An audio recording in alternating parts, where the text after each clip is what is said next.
Sayın Atatan YouTube kanalımızın izleyenleri, Türkmenistan gündemi haber bültenimize hoş geldiniz. Bültenimizdeki haber başlıkları: Türkmen halkının milli lideri kardeş ülkelere enerji kaynakları göndermeye her zaman hazırız dedi.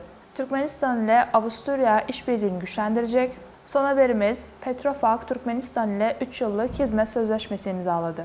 İlk haberimiz: Türkmen halkının milli lideri kardeş ülkelere enerji kaynakları göndermeye her zaman hazırız dedi. Türk Devletleri Teşkilatı Aksakallar Konseyi'nin 15. toplantısı bugün Türkmenistan'ın başkenti Aşkabat'ta Türkmen halkının milli lideri Türkmenistan Halk Maslahatı Başkanı Guruanlı Berdimuhamedov başkanlığında gerçekleştirildi. Türkiye, Kazakistan, Kırgız Cumhuriyeti, Özbekistan ve Macaristan temsilcilerinin katılımıyla gerçekleşen toplantıda konuşan Türkmen halkının milli lideri Türkmenistan'ın enerji ve ulaştırma alanındaki işbirliğine ilişkin görüşlerini dile getirdi. Kendileri en büyük enerji üreticilerinden biri olan Türkmenistan'ın enerji kaynaklarını kardeş ülkelere göndermeye ve miktarını arttırmaya her zaman hazır olduğunu söyledi.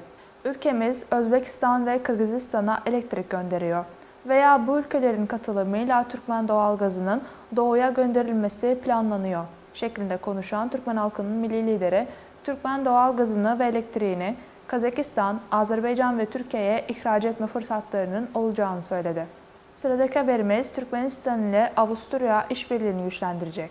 Türkmenistan Bakanlar Kurulu Başkan Yardımcısı Dışişleri Bakanı Raşid Meredov, Viyana ziyareti kapsamında Avusturya Federal Avrupa ve Uluslararası İlişkiler Bakanı Alexander Schallenberg ile görüştü.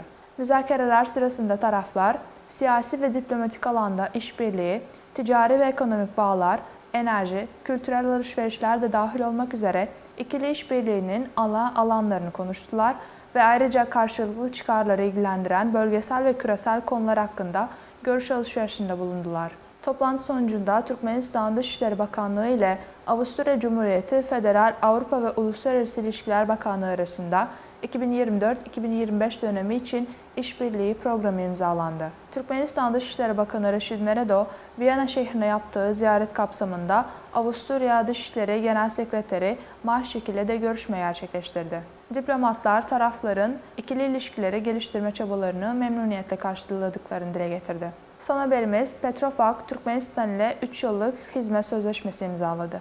Küresel enerji sektörünün önde gelen hizmet sağlayıcılarından Petrofak, Türkmenistan'ın kalkınmış gaz sahasını işletmek için Türkmengaz Devlet Kurumu ile sözleşme imzaladı. 3 yıllık sözleşme şunları içermekte: operasyonları ve bakımı izleyecek ve destekleyecek personelin sağlanması, teknik destek ve satın alma hizmetlerinin sağlanması, kalkınış sahasındaki merkezi süreç birimleri 1 ve 1A'nın verimli çalışmasını sağlamak için kontrol sistemlerinin geliştirilmesi ve uygulanması.